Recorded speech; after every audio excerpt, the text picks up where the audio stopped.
Salmos capítulo 32 diz assim: Bem-aventurado aquele cuja transgressão é perdoada e cujo pecado é coberto.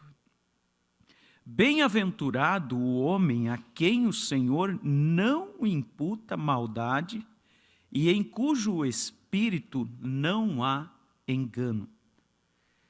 Quando eu guardei silêncio, envelheceram os meus ossos pelo meu bramido em todo o dia.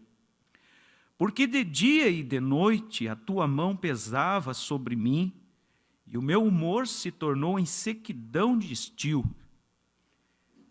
Confessei-te o meu pecado, e a minha maldade não encobri. Dizia eu: confessarei ao Senhor as minhas transgressões, e tu perdoaste a maldade do meu pecado. Louvado seja Deus. Vamos inclinar nossa fronte, aí você mesmo no seu lar. Como sempre diz o pastor Febrônio, que possa haver reverência e que você possa fazer do teu lar nesse momento a congregação do Senhor. Oremos. Querido Pai, aqui está diante de nós a tua bendita palavra, Senhor. Nós temos lido as Escrituras, Pai. Agora nos colocamos, Senhor, em expectativa, como disse o nosso irmão, por aquilo que o Senhor nos trará, Pai. Possa o Senhor falar aos corações, Pai, alcançar aquele que tem necessidade disto, que será deste alimento, desta vitamina, Senhor.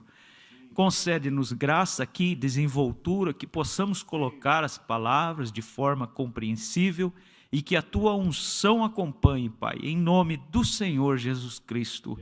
Amém. Amém. Louvado seja Deus.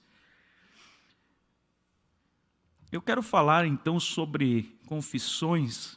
Há algum tempo atrás eu ouvi o pastor Febrônio, uma escola dominical, falando sobre algo nessa linha, e está disponível. Estava olhando, tem uns 2 anos atrás, e está disponível como confesse seus pecados ou algo assim.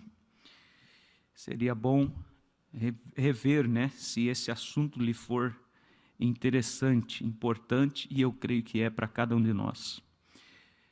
Confessar no sentido do que nós lemos aqui, o salmista, ele é, podemos dizer, o caminho para você alcançar o perdão. Observe que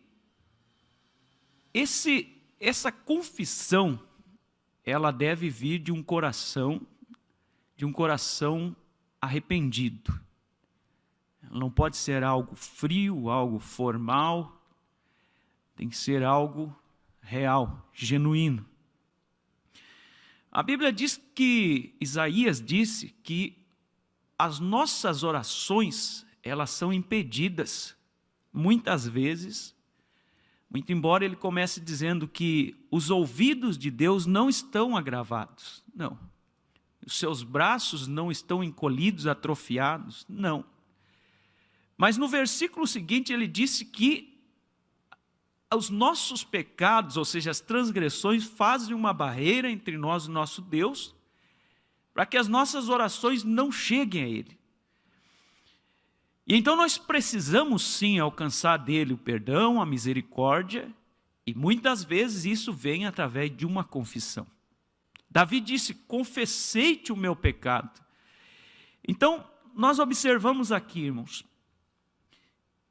João, na sua primeira carta, ele disse que 3 coisas há no mundo. Quando ele fala, aquele que ama o mundo, as coisas do mundo, o amor do Pai não está nele, ele diz 3 coisas há no mundo: a concupiscência da carne, a concupiscência dos olhos e a soberba da vida, ou seja, o orgulho. E esse é um grande obstáculo para a confissão. O orgulho, vamos dizer, ele é uma muralha para que você possa vir e confessar. Agora, uma confissão, irmãos, entrando já aqui, Quando se vai fazer uma confissão, é algo simples de certa forma, mas olhando por outro ângulo, ela precisa ser feita da maneira correta. Ela tem as suas diretrizes, por assim dizer. Uma confissão, para começar, ela nunca pode ser feita pelas metades. Uma confissão, ela tem que ser de A a Z, vamos dizer, ela tem que tomar todo o contexto. Você precisa colocar tudo sobre a mesa. Cada ponto, vamos dizer assim, daquilo que compõe a tua confissão, deve ser alcançado, sem omitir nada. Porque, do contrário, ele não é, na verdade, uma confissão. Outro dia, contando uma pequena experiência, eu estava vendo sobre o caso de um irmão em um certo lugar, e um dia ele me surpreendeu com uma ligação dizendo que havia sido preso. Então, para nós é um espanto um irmão ser preso. E ele disse assim: a minha esposa me denunciou na Maria da Penha, na lei, e a polícia me prendeu. Automaticamente a tua mente vai e imagina o que deve ter acontecido. E eu perguntei a ele: mas o que houve? Ele disse: não houve nada. Quando eu relatei esse assunto ao pastor Febroni, ele disse: vá e veja, porque a coisa não está bem contada. Quando eu fui conversar com a irmã, depois de um tempo encontrei ela, ela disse que ela não chamou nada, foi os vizinhos que chamaram, porque esse personagem em questão havia pego uma faca, perdeu o controle por algum assunto, e a irmã, com a criança, correu ao banheiro e se trancou e chaveou a porta, e ele estava batendo na porta, e então, logicamente, ela gritou e os vizinhos chamaram, e a polícia levou ele, ficou detido como que por 7 dias. Depois do caso passado, conversando novamente com ele, eu fiz uma pergunta: por que você... Perguntei de novo sobre o assunto, foi bem assim? Aí ele abriu o jogo, e eu disse para ele: por que você não contou a verdade naquele momento? Veja que, como é que você pode ajudar uma pessoa que te traz uma confissão manca, vamos dizer assim, traz uma confissão pelas metades, vamos dizer, traz uma confissão que não equivale com a verdade, não te oferece todos os dados, simplesmente faz uma confissão que acaba perdendo mais pontos do que não tivesse confessado. Então você observe, uma confissão, ela não pode ser uma confissão pela metade. Eu estava vendo outro dia, numa palestra, um homem contou uma história, que isso não é por gracejo que se conta aqui, mas a mãe escutou os choros do menino pequeno e correu lá, e lá estava a irmãzinha mais velha, vamos chamar de Mariazinha, e o Pedrinho. E o Pedrinho estava aos prantos, e ele disse: a Mariazinha puxou o meu cabelo e chutou a minha perna. E a mãe disse: Mariazinha, por que você permitiu Satanás entrar no teu coração e fazer você puxar o cabelo do teu irmão e chutar a perna dele? A Mariazinha olhou e disse para ela assim: mãe, puxar o cabelo pode até ter sido Satanás, mas chutar a perna dele fui eu que quis mesmo. Quer dizer, é uma confissão, vamos dizer, real, quando você oferece todos os dados e assume os erros que você cometeu. E todos nós nesse caminho estamos sujeitos a cometer erros. Todos nós nesse caminho estamos sujeitos a cometer erros. Eu lembro que quando eu aceitei a mensagem, vamos dizer assim, uma das maiores decepções para mim foi justamente sobre esse personagem que nós lemos no princípio, quando eu ouvi sobre o assunto de Betseba. Aquilo foi tão dolorido para mim, porque quando eu comecei a vir nos cultos e ouvir as pregações há 15 anos atrás, eu imaginava que não havia, que isto era a perfeição, era ouro, vamos dizer, achei a mina de ouro, porque eu ouvia do púlpito e eu pensava, todos são assim. Quando eu olhei nas Escrituras e vi um homem segundo o coração de Deus, chamado Davi, vamos dizer, cometendo aquela falha, eu confesso que eu fiquei pensando, como é que como é que pode? Como é que as coisas são então? E com o passar dos anos, a gente vai aprendendo e vendo que nós não deixamos de ser humano. Então, em menor escala ou em maior escala, todos nós precisamos continuamente de perdão, e alguns através de uma confissão, e de uma confissão bem feita. De uma confissão, vamos dizer, completa, não de uma confissão pelas metades. Vamos seguir um pouquinho mais aqui. Há um tipo de confissão que ela é feita não por arrependimento, mas pela, vamos dizer assim, pela natureza da pessoa, pela sua sinceridade. Ela não admite, veja, ela confessa por uma forma de orgulho que não admite ela, vamos dizer assim, mentir. Então, ela confessa não por arrependimento, mas por sinceridade. Ela chega e diz, eu fiz isso. Não é uma confissão leal e legal, vamos dizer, conforme as Escrituras, porque não houve um arrependimento, mas sim uma sinceridade, vamos dizer, da índole da pessoa. Estufa o peito e conta o que fez, não é uma confissão. É diferente, é por sinceridade e não por arrependimento. E nós precisamos de um arrependimento, porque há uma diferença entre assumir e confessar. E o arrependimento do que nós estamos falando é quando você é convencido pelo Espírito Santo, vamos dizer, e isso te traz esse arrependimento, me traz esse arrependimento. Louvado seja Deus. E o arrependimento, por sua vez, ele é uma tristeza profunda. Vamos dizer, por você ter entristecido a Deus, saber que entristeceu a Deus, porque lá no fundo do teu coração o Espírito Santo vem e te convence. E aí você precisa resolver o assunto, precisa levar isso ao perdão, precisa muitas vezes confessar. Nós falamos alguns dias atrás aqui, e está essa gravação na internet, sobre se o coração nos condena, maior é Deus. Sob este título eu creio que está a pregação. E nós falamos mais ou menos nesta linha algo. E nós tocamos nesta escritura de 2 aos Coríntios, capítulo 7. 2 aos Coríntios, capítulo 7. Nós vamos procurar nesse culto ir mais calmamente, né? Estamos como que sozinhos aqui, não é, irmão Mateus? Então, não vamos correr pelos corredores, vamos manter mais conversando com os irmãos calmamente. Agora você observe aqui, 2 Coríntios capítulo 7, versículos 8 e 9. Diz assim, portanto, ainda que vos contristei com a minha carta, não me arrependo. Embora já me tivesse arrependido por ver que aquela carta vos contristou, ainda que por pouco tempo. Agora folgo não porque fostes contristados, mas porque fostes contristados para arrependimento. Pois fostes contristados segundo Deus, de maneira que por nós não padecestes dano em coisa alguma. Versículo 10 diz assim, porque a tristeza segundo Deus opera o arrependimento para a salvação, da qual ninguém se arrepende. Observe, a tristeza segundo Deus opera um arrependimento. Quando você tem este arrependimento, aí então você está apto para fazer uma confissão genuína.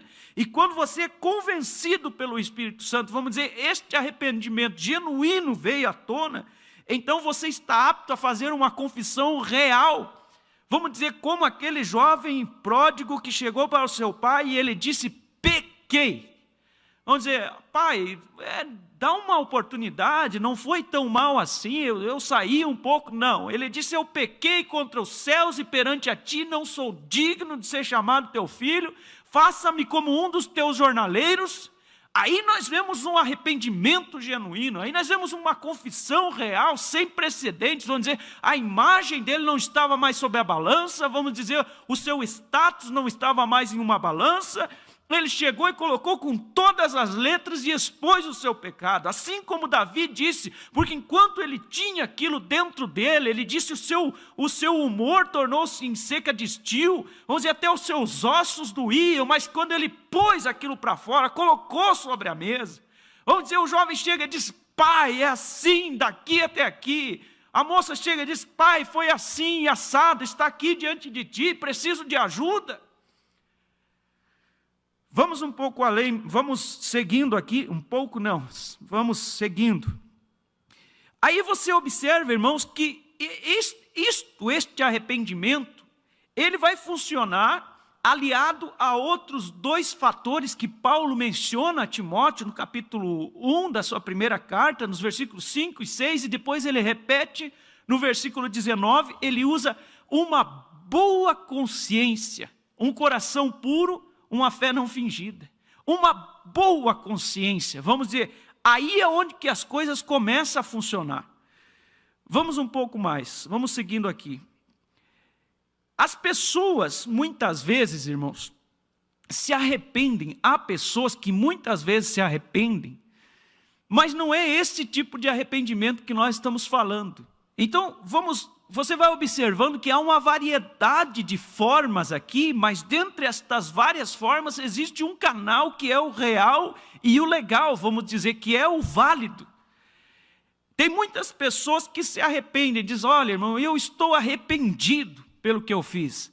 Quando você vai analisar o decorrer da coisa, você vê que este arrependimento, ele veio em cena, ou ele brotou, quando aquilo trouxe uma consequência.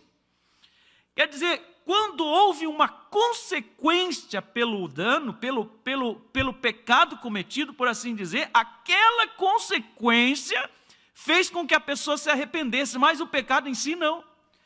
Quer dizer, quando aquilo, vamos dizer, chocou, que trouxe algum prejuízo, que a pessoa teve que colher o fruto que plantou, ali sim ela se arrependeu. Ela pode dizer: eu estou arrependido, mas não é o mesmo tipo de arrependimento. Não foi um convencer do Espírito Santo, não foi um convencer, vamos dizer, de uma palavra, de uma pregação que veio cortando e tomou você ali no assento e fez tremer, e você foi convencido pelo Espírito Santo. Você chama a esposa, o esposo, o ministério, o irmão, o que for, e você vai até a pessoa e confessa aquilo.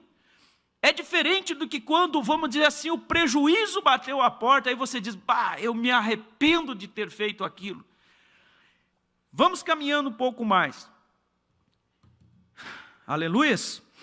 Isso leva você, irmãos, a acertar esses erros. E aí você tem aqui, você tem que acertar muitas vezes direto com Deus, muitas vezes você tem que acertar com um irmão, às vezes é com o esposo, às vezes é com a esposa, nem sempre é direto com Deus. Nós vamos entrar nisso logo em seguida. E mais uma coisa que é importante nessa questão de confissão e perdão, é que nem sempre, e eu creio que poderia ousar dizer que na maioria das vezes, o ser perdoado, ele não te isenta das consequências daquele ato. Você pode talvez chegar, confessar, receber o perdão, estar tudo bem, mas você saiba que você plantou uma sementinha lá atrás. Vamos dizer, quando Davi saiu ali, vamos dizer, tomou a mulher de Urias, matou Urias, vamos dizer, se arrependeu diante do profeta Natã, vamos dizer, quem sabe, se arrependeu e confessou e disse: isso é verdade, mas logo depois lá estavam as consequências batendo na sua porta. Então, o perdão, vamos dizer, nem sempre ele vai te livrar das consequências. Como ouvi uma frase: o plantio é uma escolha, meu irmão, mas a colheita, ela é inevitável. Está vendo? Jovem, vamos dizer, moça, está aí, vamos dizer, na idade de você consolidar o teu lar. Daqui a pouco aparece aquele rapaz, bem, vamos dizer, tem bons princípios, tudo bem, e a pessoa é aconselhada pelo ministério, é aconselhada, vamos dizer, pelos pais, e simplesmente vai. Depois se arrepende, mas aí você já plantou a semente. Quantos e quantos casos nós temos de a pessoa, jovens, essa semana mesmo passada, eu estava conversando com uma, simplesmente, como dizem aqui no sul, enveredou para aquele lado e parece que não existia mais nenhum rapaz no mundo, foi lá e simplesmente fez a coisa por trás dos panos com um rapaz ímpio que não quer nem ouvir falar em Bíblia. Veja, observe, aí você diz: mas eu me arrependi desse namoro, tudo bem, nós vamos dizer, vamos seguir te ajudando, vamos te ajudar, vamos dar o nosso melhor para te ajudar, mas infelizmente agora você pôs uma cruz no teu ombro. Então veja que o arrependimento nem sempre, vai fazer você estar isento das consequências do teu erro. Por isso precisa estar sensível a Deus, por isso precisa estar perto de Deus, por isso precisa ter uma vida de um nível mais equilibrado de oração, porque a maioria dos problemas que acontecem é porque o nível de oração baixou, o nível de temor baixou, o nível de espiritualidade baixou. E aí começam estas coisinhas a pipocar e as coisas pequenas crescem um dia e viram coisas grandes. É como disse uma vez um certo pastor para uma irmã, foi lá e levou um monte de coisas para o pastor, estava a ponto de divorciar-se por causa de um monte de coisinhas corriqueiras. O pastor virou para ela e disse assim para ela, irmã, mosca não senta em chapa quente. Quer dizer, um fogão com a chapa quente, nenhuma mosca senta em cima. Mas se a chapa estiver fria, então até varejeira senta em cima, põe seus ovos e choca ali a sua ninhada. Então veja, precisamos manter um equilíbrio espiritual, irmãos. Precisamos manter um nível espiritual equilibrado. Eu tenho aqui em minhas mãos, não tinha intenção de ler. Hoje à tarde eu ia pregar sobre um outro assunto enquanto eu meditava. Mas me veio isso ao coração e eu creio que vai ser de ajuda para alguém. Agora, eu tenho aqui em minhas mãos, não tinha intenção de ler, mas vou ler, a mensagem A Seta da Libertação de Deus. Observe aqui, antes de ler, irmãos, deixa eu comentar algo aqui. Nós, como falamos no princípio, nós estamos vivendo um tempo diferente, por assim dizer. Diferente, o irmão citava para mim hoje à tarde, sobre a última vez que pregamos aqui, que citamos do início, quando eu vim para a mensagem há 15 anos atrás, como nós víamos pessoas no altar, havia algo diferente, isso é inegável. Agora, será que Deus mudou? Porque nós precisamos, amados irmãos, estar cônscios de uma coisa, algumas coisas com certeza mudaram e nós não vamos voltar no tempo ou viver de melancolia. Por exemplo, isto aqui é algo novo, não se previu isto aqui. Estar pregando olhando para uma câmera sem pessoas assentadas nos bancos, sem ouvir um amém. Este é um lado da mudança que não está na nossa alçada. Nós não podemos fazer algo contra a lei, ou vamos dizer, de forma inconsequente. Mas existe um que disse, eu sou Deus e não mudo. Vamos dizer, a sua maneira permanece a mesma, ele ainda é o mesmo, ele ainda cela com o Espírito Santo, ele ainda é um Deus que trata com santidade, ele ainda é o mesmo. Então você observa, irmãos, que se nós podemos, vamos dizer, nos adequar ao modelo atual, e temos que nos adequar. A internet é uma realidade, nós não conseguimos viver sem a internet, trabalhar sem a internet, e por que nós não vamos usar este meio para o Evangelho? Agora nós temos de estar cônscios de que nós não podemos mudar o Evangelho, podemos mudar as maneiras, vamos dizer, de atingir e nos adequar. O irmão Branham usava o telefone, usava o rádio, e eu creio que se tivesse internet nos seus dias, com certeza ele usaria. Ele disse, de todas as maneiras temos que evangelizar. O que nós não podemos mudar é o Deus a quem nós pregamos. Vamos dizer, as suas maneiras. Parágrafo 25 dessa mensagem diz assim, então agora, amados, vocês aqui em Shreveport, e eu aconselharia, quem sou eu para aconselhar, mas como vosso irmão, lê essa mensagem. A Seta da Libertação de Deus, maravilhosíssima. Ele diz assim, vocês aqui em Shreveport, deixem que isto seja uma advertência para vocês. Se vocês creem que eu sou um servo de Deus, ouçam, a melhor coisa para vocês fazerem aqui no Tabernáculo da Vida ou em qualquer outro lugar, Chapecó, ou seja onde for, é manter a velha maneira das reuniões de oração e guardar a unidade do Espírito, manter-se olhando e atento para a vinda do Senhor. Mantenham fora de vocês todo mundanismo. Não importa o quanto isso doa, seja circuncidado pelo Espírito Santo e Ele cortará fora todas as coisas mundanas. Agora, eu começo a ver o mundanismo infiltrando-se em vosso meio. Então agora jogue isso fora, não importa quão difícil seja, tabernáculo da vida, eu vos estou falando. Agora vocês, irmãos batistas, falem ao seu povo da mesma maneira, mas eu começo a notar algo diferente. Este não é o mesmo tabernáculo da vida que eu costumava vir. E eu quero lembrar-lhes esta noite, mantenham esta velha maneira das reuniões de oração. Aí você diz, irmão Reinaldo está se contradizendo. Não, estou lendo o profeta. Você não pode ter uma reunião de oração com a sua esposa, os seus filhos. Vamos dizer, não pode ter uma reunião de oração entre a sua família, que convivem junto? Com certeza pode, nesse momento. Agora observe aqui, mantenham esta velha maneira de fazer o Espírito Santo cair entre vocês. Mantenha o mundo fora disso, cele Cristo dentro, e se você está diminuindo em oração de alguma maneira, apenas lembre-se que o que semeares colherá, apenas lembre-se disso. Observa, irmãos, então nós podemos, as coisas ao nosso redor podem mudar sim, mas intimidade com Deus continua sendo intimidade com Deus, batismo do Espírito Santo continua sendo batismo do Espírito Santo, a palavra continua sendo a palavra. Não vamos trazer um jeito moderno. Aí você diz, irmão Reinaldo, mas eu tenho assistido lá o quadro lá, ou você sabia que é tão, vamos dizer, simples. Sim, com certeza, é uma pescaria. É uma maneira de abordagem para a internet para a pessoa que talvez nunca ouviu falar de Jesus Cristo. Mas quando você vai, por exemplo, em Gênesis capítulo 17, se não me falha a memória, você vai ver Deus chamou Abraão, Abraão desceu para o Egito, foi para cá, foi para lá, mas quando Deus deu o selo da circuncisão para Abraão, ele olhou para Abraão e disse assim, agora anda na minha presença e ser perfeito. Quer dizer, tem que haver um crescimento, um amadurecimento. Quando era menino, falava como menino, Paulo disse, mas agora eu cheguei a ser um homem. A Bíblia fala sobre a estatura de um varão perfeito. Paulo fala em Efésios 4, até que todos cheguemos à varonilidade perfeita na estatura de Cristo. Desta forma, não vir meninos e continuar a vida inteira meninos, não. Precisamos de um amadurecimento.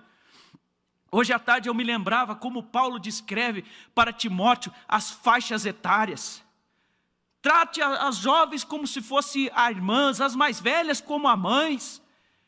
E fala daquelas mulheres mais velhas que elas tinham que ensinar as mais novas. A quê, irmão Reinaldo? Elas tinham que ensinar. Não sou eu que digo, a Bíblia diz, a serem boas donas de casas, sóbrias, honestas, ensinar a amar os seus maridos. Escritura, não deixou de ser escritura. Aquele velho, vamos dizer, aquele ancião, sério no seu viver, conhecedor da palavra, para que quando aquele jovem mais moço venha para o evangelho, saiba onde se encostar para se aconselhar. Mas você já imagina um homem, um ancião, por assim dizer, com todo respeito, mas vulnerável, não sabe para que lado está, não sabe de que lado que vem. Precisa pelo menos ter um cunho espiritual. Porque, logicamente, os mais novos vão ter que se espelhar dos mais velhos. Louvado seja Deus. E isso não é nenhuma repreensão, irmãos. Não tome por esse lado. Nós estamos falando somente do modelo do evangelho que a Bíblia propõe. Amém? Louvado seja Deus. Vamos seguindo aqui. Louvado seja Deus. Observe. Muitas vezes as quedas, vamos dizer, esses tropeços, irmãos, na verdade, muitas vezes, eles ajudam as pessoas a crescer. Você pode dizer, como assim? Sim, muitas vezes. Você pode observar, por exemplo, Abraão. Abraão levou Ló consigo, não deveria ter levado. E você vai ver que Abraão só se apartou de Ló depois que ele tomou aquele susto ali no Egito. Foi depois que ele voltou, a primeira coisa ele chegou, Ló, nós precisamos se apartar. Vamos dizer, tem horas que este resbalar, vamos dizer, porque você caiu ali, perdeu um pouquinho daquela fama, daquele status, é ali que você consegue reunir forças para vamos dizer assim, para acertar as coisas. Às vezes, estes tombos nos ajudam a crescer. Nos ajuda a reconhecer que nós não passamos de humanos, nós somos falhos sim, do menor até o maior. Agora, uma coisa você tem que entender, que não é Deus que te empurra para falhar. Não. Deus não empurra ninguém para cair, Deus não empurra ninguém para falhar, para depois tirar um proveito daquilo. Você pode sim trazer aquela cicatriz e dizer que aquela cicatriz te ajudou, mas não pode nunca dizer que Deus te levou a fazer aquilo, não. Compreende? Por exemplo, esses dias eu estava vendo sobre um menino que a mãe dele morava como que ali no Amazonas, naquela região que tem bastante jacaré. E a mãe dele sempre dizia para ele, não vá perto do rio, não vá no rio, não vá lá, não vá naquele local, não vá ali. E ele era pequeno e um dia ali tinha uma água muito boa para nadar, né? E ele acabou não resistindo à tentação, um dia quente, como todos, até onde se sabe ali são quentes os dias, e ele fugiu dela e foi lá na água. E quando ele estava ali nadando ali tranquilamente, ele ouviu os gritos da mãe dizendo, saia daí, saia daí, saia daí, gritando com tanta veemência. E ele simplesmente começou a sair, mas ele até se assustou pela intensidade dos gritos que a mãe dele dizia, saia de dentro da água. E às vezes nós não compreendemos por que da intensidade de Deus nos alertar de certa forma. Nós não podemos às vezes ver o perigo eminente, mas lá estava a mãe vendo e atrás daquele moço vinha um grande jacaré. E quando ele foi sair da água assim, ele sentiu as suas pernas serem engolidas. E quando o jacaré pegou nas suas pernas, a mãe pegou nos seus braços. E o jacaré, como que ele gira, né? Poderia arrebentar aquele menino ao meio. Mas um vizinho ouviu os gritos, já veio com uma espingarda, uma arma de fogo, algo assim, e atirou no jacaré. E eles estavam ali naquela luta, a mãe contra o jacaré e o menino no meio. Até que ela conseguiu tirar o menino e nisso já levaram para o hospital, ficou internado bastante tempo, as suas pernas todas machucadas, todas cicatrizadas. E quando ele estava para dar alta, depois de alguns dias no hospital, ele disse para o enfermeiro, chegou e falou assim, eu posso ver as cicatrizes nas suas pernas? O menino disse, sim. E levantou o lençol de cima das suas pernas. E lá estava, arranhado de cima a baixo, várias cicatrizes de pontos assim. E aquele enfermeiro disse, você vai ter muita história para contar quando mostrar essas cicatrizes. O menino cobriu rapidamente as pernas e disse, não, essas não. E começou a remangar as mangas assim, puxou bem para cima e disse, essas sim eu vou mostrar. Ali estava a marca das unhas da sua mãe, desde o cotovelo até os pulsos, pela intensidade que ela havia agarrado para puxar ele para fora, também as suas unhas cortaram seus bracinhos e havia cicatrizes. Ele disse, essas aqui as que eu vou mostrar, porque essas aqui mostrou, vamos dizer, o quanto a minha mãe me ama, precisou me cicatrizar aqui para mim saber do amor dela, vamos dizer, eu tenho em mim aqui, nas minhas cicatrizes o amor dela. Então muitas vezes são coisas que acontecem ali fora que servem para nós compreender o amor de Deus quando nós fomos resgatados daquele perigo que nós não víamos antes. Se tivéssemos dado atenção, talvez não sofreríamos o dano. Mas você observa, irmãos, tocando aqui então, muitas vezes existem tombos ali fora que nos ajudam a crescer, mas nunca é Deus nos mandando para isso. Quer ver uma coisa? Uma escritura bastante conhecida, eu quero ler aqui, Tiago, capítulo 1,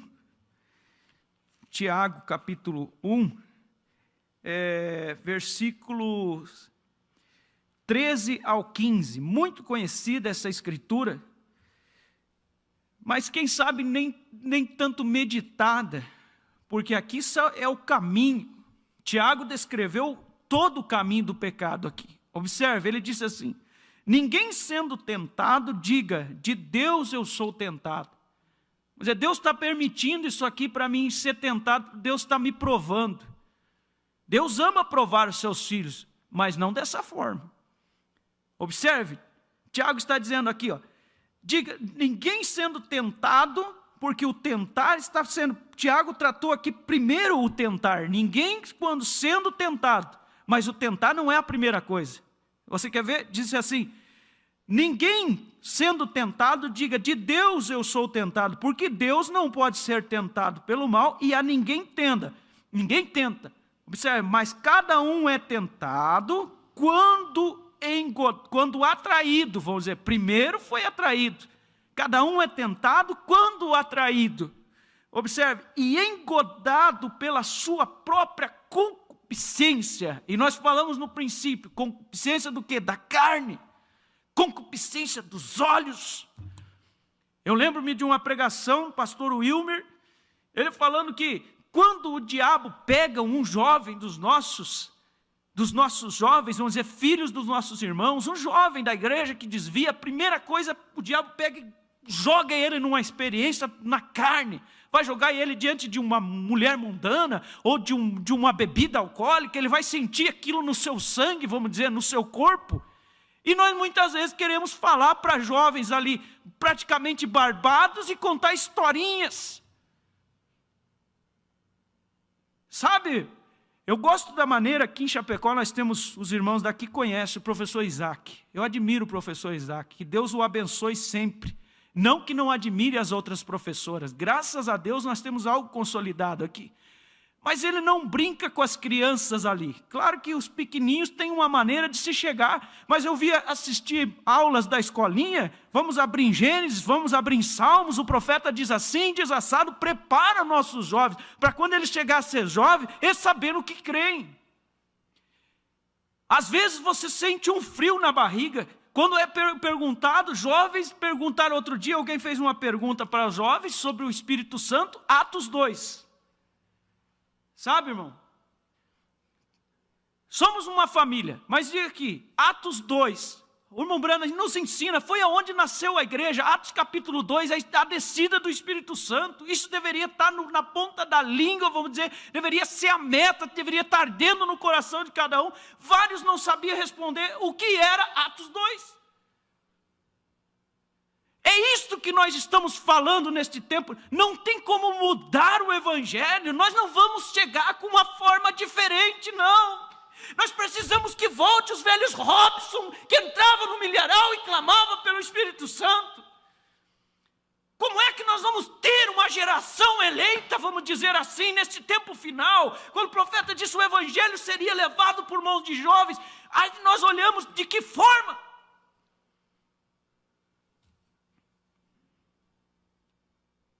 Talvez eu vá ouvir por causa disso daqui. Não há problema. Tiago disse isso daqui. Mas cada um é tentado quando atraído, engodado pela própria concupiscência. Depois, havendo a concupiscência concebido, dá luz ao pecado, e o pecado sendo consumado gera a morte. Você está vendo? Há passos estabelecidos, meu irmão. Não é o diabo vem com uma rede, lança sobre você ali, como no filme do Peregrino, e simplesmente te levou, forçou ao pecado. Não, a coisa vem caminhando. É o celular, vai indo, chegou aquela postagem, você foi querer ser educado, vai entrando mais e mais e mais, quando veio você se contaminou todo. Sabe o que eu gosto de ver, irmão, disso? Meus irmãos não estão vendo, mas eu tenho dois na audiência aqui, estão me ajudando aqui. Louvado seja Deus. Quando Davi manda Joabe colocar Urias na frente da peleja, e Urias foi morto, e Joabe foi mandar a notificação para o rei Davi, volte lá na escritura que você vai ver que ele disse assim, ó, e se por acaso o rei se encolerizar e disser, por que chegaste tão perto do muro para pelejar? E ele chegou a citar o filho que era o filho de Gideão, que havia chegado perto do muro, e uma mulher jogou uma pedra de cima do muro, que ele morreu. Interessante, irmão. Você vê que ele diz, por que chegaste tão perto do muro para pelejar? E nós, no nosso tempo, chega-se tão perto do muro, e aí espera que não seja atingido? Aí está, irmãos, muitas vezes, por isso que nós estamos falando nessa noite, às vezes vem com um acerto, uma confissão cheia de justificativas. Irmão, eu fiz isso, mas por causa disso ou daquilo. Não existe uma justificativa. A justificativa que se dá é simplesmente aquilo que disse o profeta: esfria na vida de oração, vamos dizer, começa a ser engodado, tentado, deixa que a concupiscência vai te levando cada vez mais, e você vai indo para perto do muro, o inimigo não precisa fazer nenhum esforço para tirar você. Nós precisamos sim reavivar aquele velho temor, vamos dizer assim, que nos faz olhar com mais, pedir a Deus que nos dê mais segurança.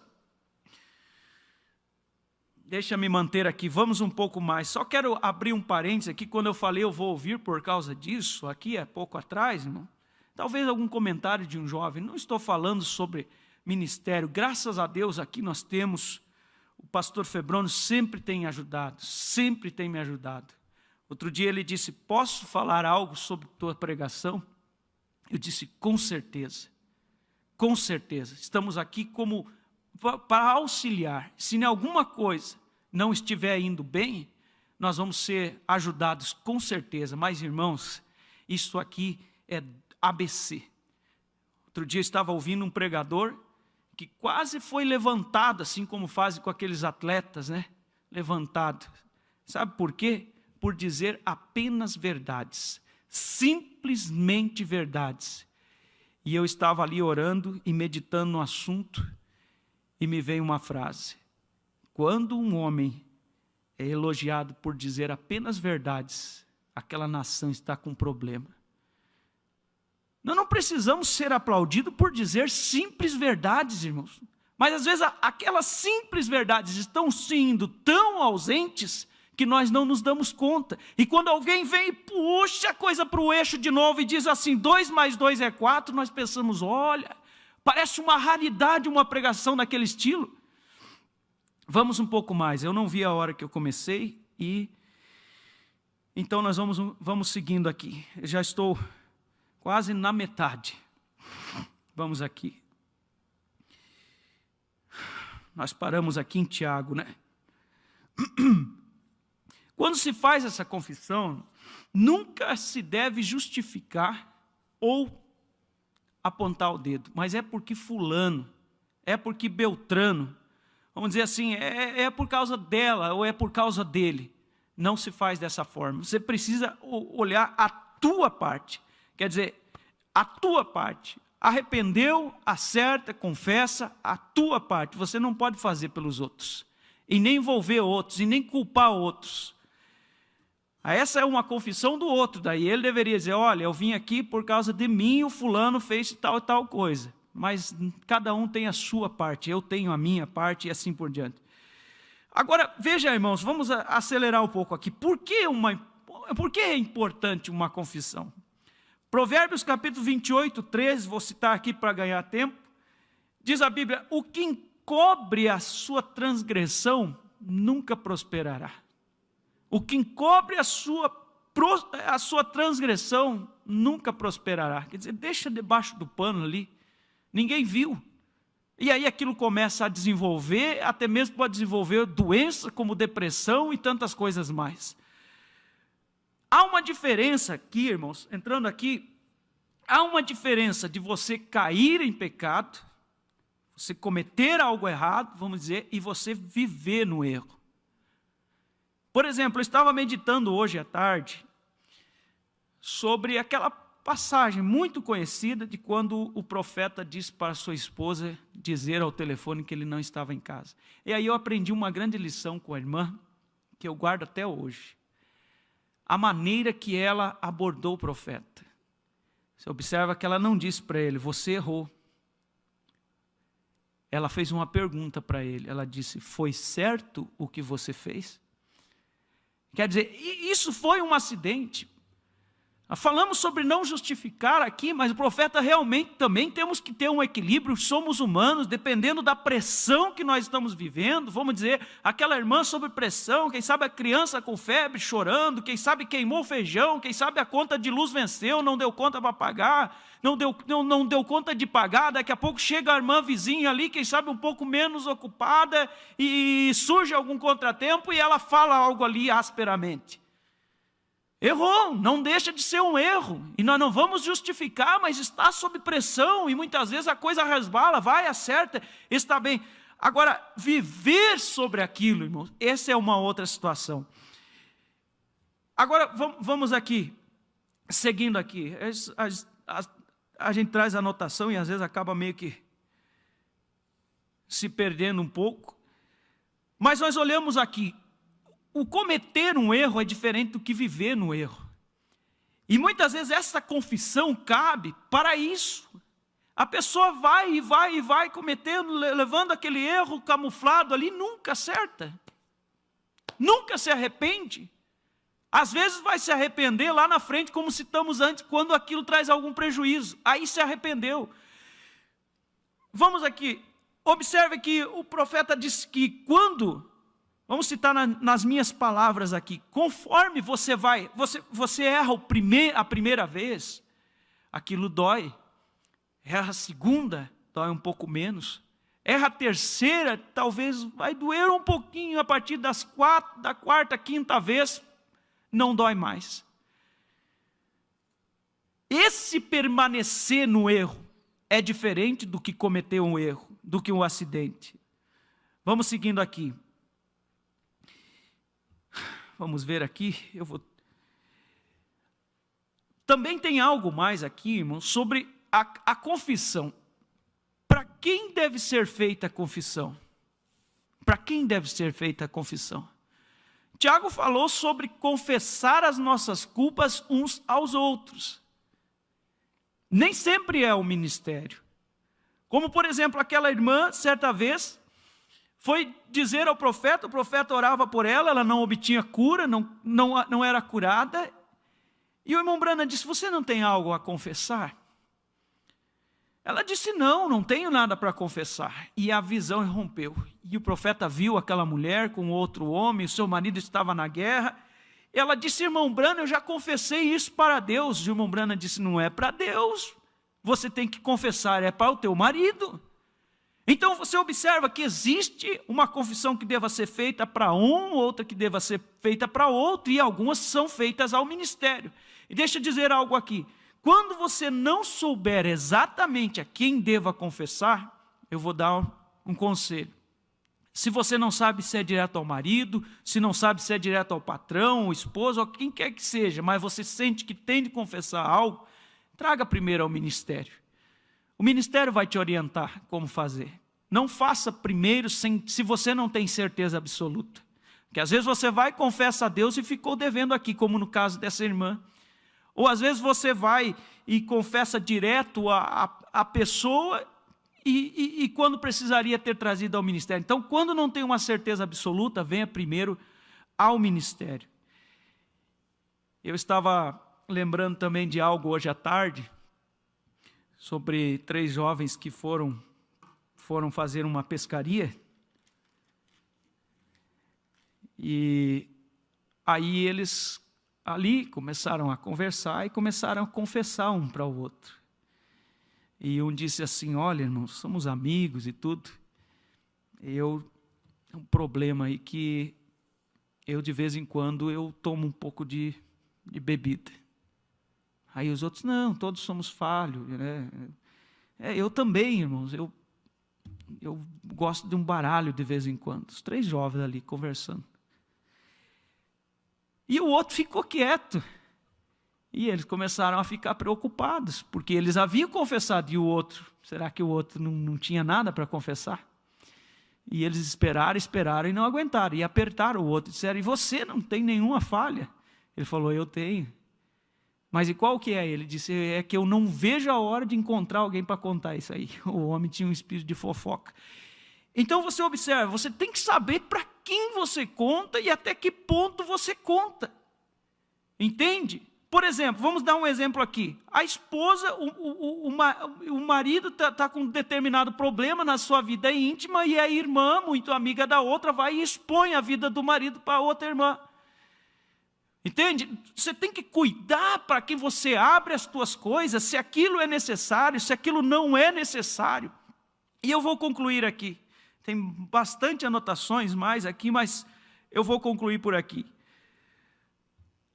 Às vezes a pessoa diz assim, não, mas eu estou na igreja, eu estou na casa de Deus, eu estou ali. Eu quero ler uma escritura aqui, e aí vamos estar logo encerrando. Eu creio que eu me atrapalhei um pouco aqui, mas Deus o sabe. É como dito no princípio, nós estamos vivendo experiências novas aqui. Essa escritura me chamou a atenção, irmãos. Deuteronômio, capítulo 11, versículo 26 a seguir diz assim. Vamos tomar aqui do 29. Diz assim: E será, quando o Senhor teu Deus te introduzir na terra, a que vais possuí-la, então pronunciarás a bênção sobre o monte Gerizim e a maldição sobre o monte Ebal. Observe. Será quando o Senhor teu Deus te introduzir na terra da promessa, Canaã, ele disse, pronunciarás a bênção sobre o monte Gerizim e a maldição sobre o monte Ebal. Porventura não estão eles além do Jordão, junto ao caminho do pôr do sol, na terra dos cananeus que habitam na campina de fronte de Gilgal, junto aos carvalhais de Manré? Quer dizer, nós estamos, vamos dizer, entrando na terra que Deus prometeu, estamos indo mais ali, há 2 montes da bênção e da maldição. A presença de Deus, irmãos, nem sempre ela é bênção. Você pode olhar, por exemplo, Ananias e Safira, creio que é Atos capítulo 5. Foram lá e mentiram diante do apóstolo São Pedro, e você conhece a passagem deles. A Bíblia fala sobre os filhos de Arão, Nadab e Abiú, que morreram perante o Senhor. Vamos dizer, fala de um Joabe que morreu perante o Senhor. Vamos dizer, a presença de Deus, ele é um trono de julgamento. Então, por isso vos falo nessa noite, nós temos sim que levar a coisa com seriedade, ter a nossa vida com transparência diante de Deus e diante dos nossos irmãos, confessar aquilo que tem que ser confessado. E concluindo apenas isso, quando confessa e deixa, diz a Bíblia, alcança a misericórdia. Confessou, pede graça para Deus para nunca mais tocar naquilo. Outra coisa, quando se confessa algo, a pessoa quem recebeu essa confissão, ou você mesmo que confessou, não toque mais no assunto. Aquilo morre ali. Compreende? Que Deus abençoe a cada um. Nós vamos deixar por aqui. E vamos apenas fazer uma oração. Não sei se tem pedidos de oração que vieram pela internet. E como é dito, tomem pelo Espírito cada palavra que foi dita aqui. E que Deus abençoe a cada um. Vamos ter uma palavra de oração. Enquanto isso, se houver algum pedido de oração, vai ser trazido aqui pelos irmãos. Vamos orar. Queridíssimo Pai Celestial, bem sabemos, ó Deus, que nós pelejamos, Pai, pela Tua milícia, e as nossas armas, Pai, elas estão todas na Tua palavra, Senhor. Nós sabemos que no decorrer da caminhada aqui, nós somos sujeitos, Pai, a levar algum arranhão ou escorregar. Teu profeta diz que a característica de um eleito não é que ele nunca cai, mas é que se ele cair, ele levanta, sacode o pó, vamos dizer, se coloca de pé, acerta o que tiver que acertar e segue em frente. Pai, não nos deixa perder o Teu modelo, Senhor.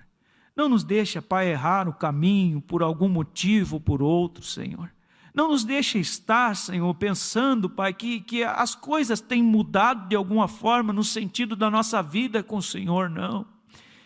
Concede-nos graça, Senhor, para levar as coisas em ordem. Saber que o Senhor é Pai e é cheio de misericórdia. Tua palavra diz que o Senhor não rejeita um coração quebrantado, um espírito contristado.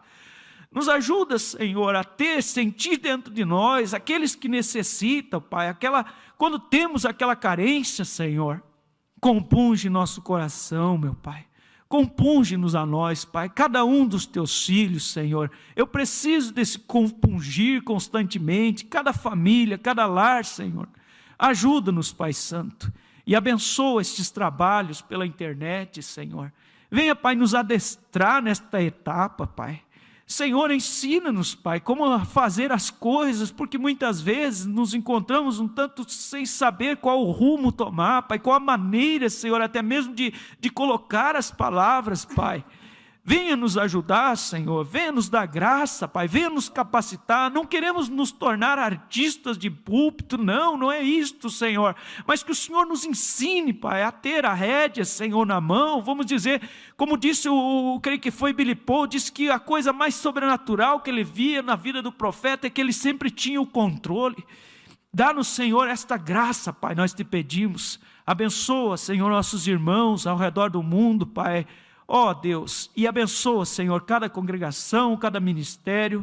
Mantém-nos diante de Ti, Pai. E se bem te parecer, afastar do nosso meio esta praga, por assim dizer, Pai, para que possamos voltar, Senhor, a estar reunidos, Pai. É que assim, se bem te parecer, que o Senhor possa fazê-lo, nós te pedimos, enquanto entregamos este culto, em nome do Senhor Jesus Cristo. Amém e amém. Louvado seja Deus.